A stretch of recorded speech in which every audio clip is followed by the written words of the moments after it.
Contrapunto Primera Emisión. Contrapunto Primera Emisión. Saludamos a Mr.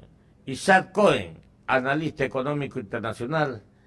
Él nos trae las últimas de la primera economía mundial, la economía más grande que tiene el mundo, que es la norteamericana, y que a propósito va cumpliendo Mr. Trump sus propuestas de campaña y dijo: yo no voy a firmar acuerdos de comercio en forma multilateral o más de dos o con más de dos países a la vez, no, bilateral, dos, Estados Unidos y en este caso Canadá, y que cada 5 años lo vamos a revisar este acuerdo. ¿Cómo recibieron los analistas económicos y particularmente Isaac Cohen esta decisión del presidente norteamericano? Y cuéntanos un poco qué expectativas se han creado los empresarios, la empresa en general, la de la oferta, porque ya estamos próximos al mes de noviembre, cuando el mercado, el consumo, a veces incluso se agranda tanto y se congestiona, y bueno, repito, se mueve más la economía norteamericana en materia de consumo el mes de noviembre, cuando aparece un día viernes y se levantan las puertas, se abren las puertas y todo el mundo demanda bienes, artículos, etcétera, etcétera, mi estimado Isaac. Buen día, ¿cómo estás? Así es, Clever, muy buenos días. Estamos pendientes de todas esas noticias. El primer ministro de Canadá estuvo ayer en Washington conversando con el presidente Donald Trump y de aquí se fue para México a conversar con el presidente Peña Nieto precisamente sobre el tema de cómo se va a reformar el Tratado de Libre Comercio de América del Norte. La Cámara de Comercio, que representa, digamos, al sector empresarial más extenso en Estados Unidos, ha expresado preocupación porque ve que las posibilidades de un acuerdo pues se están alejando en vista de algunos requerimientos que está planteando el gobierno de Estados Unidos. Uno de ellos es esto de poner una cláusula para revisarlo cada 5 años. Hay otras. Una es la regla de origen, que es un tema difícil porque especialmente en automóviles, porque Estados Unidos quiere que se suba el origen NAFTA, llamémosle así, en los automóviles a más de 80%, y está ahorita en 62%.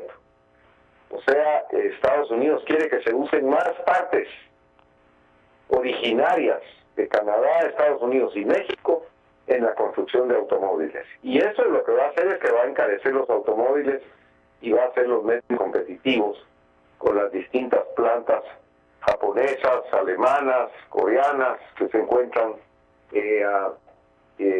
funcionando en el mercado ampliado de los 3 países, que alcanza a el nivel de negocios de $1 billón de millones de dólares por año. Estamos hablando de 3,000 millones de dólares por día de comercio que está en juego. Y la cantidad de empleos, y la cantidad de empresas, y la cantidad de relaciones que están involucradas en este tratado, pues afectan a un buen sector de las economías de todos los participantes. A unos más que a otros, digámoslo así. Por ejemplo, para México estamos hablando de 80% de todo su comercio. Para Estados Unidos es mucho menos. Canadá es un poco más. Entonces, es una relación difícil. Deshacer un negocio de esa magnitud es una cosa muy complicada. Vamos a ver, estamos pendientes del resultado de las negociaciones. Hay un sentido de urgencia. El gobierno de México parece ser que quisiera terminar las negociaciones este año, porque entra en proceso electoral el año entrante y quiere sacar de la mesa este tema a las puertas de ese proceso electoral. Veremos, hay que seguir atentos. Mientras tanto, en Washington han empezado las reuniones anuales del Fondo Monetario Internacional y del Banco Mundial, que traen a la ciudad pues a los ministros de Finanzas, de Hacienda, de Economía y los banqueros centrales del mundo entero. Y bueno, las noticias son interesantes. Podemos conversar de eso si tú quieres en un momento. 6 horas 54 minutos. Mira, todos los años los ministros de finanzas, los presidentes, gerentes generales de los bancos centrales de todos los países, como tú lo acabas de indicar, se reúnen en Washington. Ahora, el público oyente, que es heterogéneo en la radio, algunos no conocen, y yo te voy a agradecer mucho de que nos expliques en una forma muy general, pero como siempre lo haces muy bien, de una forma pedagógica, para qué se reúnen anualmente y qué resultados se obtienen de estas reuniones, especialmente los que representan a las economías desarrolladas, las economías grandes, y que son al final del día los países miembros que tienen mayor participación en el Fondo Monetario Internacional. Correcto, y en el Banco Mundial, porque ambas hacen su reunión al mismo tiempo, son vecinas y están muy cerca, se crearon al mismo tiempo al terminar la Segunda Guerra Mundial. En julio de 1944, si mal no recuerdo, mi estimado Isaac. Efectivamente, Clever, así es. Entonces estamos hablando de instituciones que ya tienen una cierta edad, que están entrando a la mediana edad, digamos, y los gobiernos, miembros, se reúnen anualmente. En realidad se reúnen 2 veces al año, pero la reunión de otoño, que es esta que está ocurriendo, esa es la anual. Y esas reuniones lo que hacen es revisar el funcionamiento de las instituciones, revisar el funcionamiento del Fondo Monetario, cómo está funcionando, necesita más recursos. Por ejemplo, el Banco Mundial dice que necesita más recursos para combatir la pobreza en el mundo y está pidiendo que haya un aporte más grande de parte de los gobiernos para hacer este esfuerzo. Y eso se revisa a estas alturas. El Fondo Monetario presenta, y el Banco Mundial también, presenta proyecciones sobre la economía mundial. ¿Cómo ven la situación de la economía mundial? Y en este caso, este año, el Fondo Monetario lo que dice es que está mejorando sus proyecciones para este año y el año entrante en 0,1%. Una revisión muy bien, pero hacia arriba, porque ve que por primera vez en mucho tiempo las economías avanzadas y China están todas creciendo, cosa que no pasaba desde la gran crisis de 2007-2009, y porque las economías de Japón, de Europa, de Estados Unidos y de China pues se encontraban creciendo a ritmos diferentes. Pero en este caso, todas ahora al unísono están creciendo. Y el fondo opina sobre el funcionamiento de las distintas economías. Por ejemplo, en el caso de Estados Unidos ha dicho que no puede revisar la proyección de crecimiento de la economía de Estados Unidos por encima de 2%, porque todavía no se ve claro si el gobierno va a autorizar una reducción de impuestos. El Congreso de Estados Unidos todavía está debatiendo el tema, de manera que el Fondo Monetario dice, antes de revisar la proyección para la economía de Estados Unidos, vamos a ver si el gobierno produce esta famosa reforma tributaria. Y está pendiente de eso.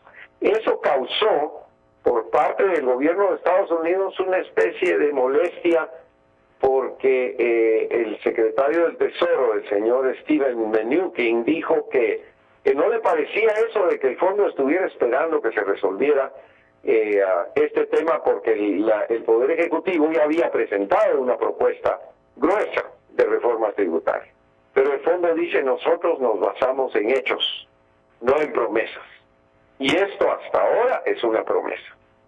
Entonces ahí hubo una pequeña fricción en la proyección respecto a la proyección de la economía de Estados Unidos.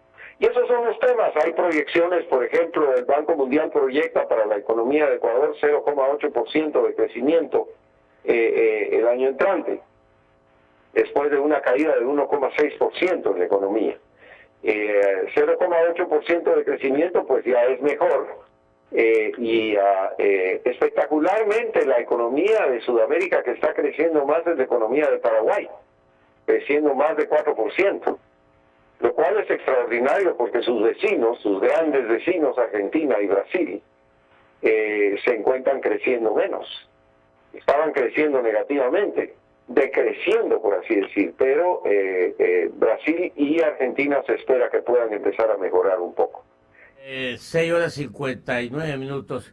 Te recuerdo, mi estimado Isaac, que cuando asumió el poder el señor Cartes, presidente de Paraguay, invitó, y obviamente fue testigo de honor, del cambio de mando o de la asunción al poder del presidente Cartes, nada más ni nada menos que el presidente de Corea del Sur.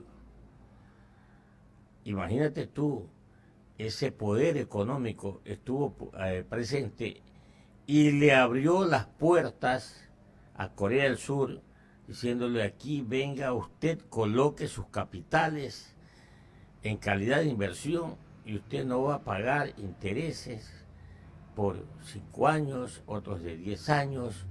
Entonces ya estamos viendo las respuestas económicas de esas acciones que tomó en su momento el presidente paraguayo, mi estimado Isaac.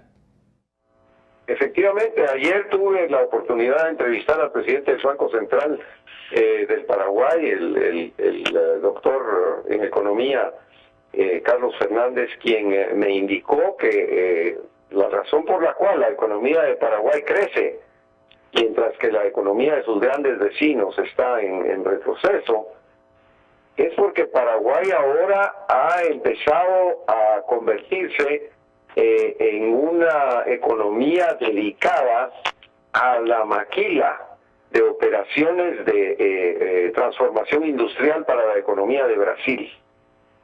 Y es impresionante lo que ha ocurrido, por ejemplo, en Ciudad del Este, en la frontera, en el triángulo fronterizo entre Brasil, Argentina y Paraguay, en el sentido de que las empresas brasileras están cruzando la frontera para procesar productos del lado de la frontera paraguaya con el propósito de bajar costos, y esto ha elevado la inversión en Paraguay de tal manera que pues la economía está creciendo más de 4%.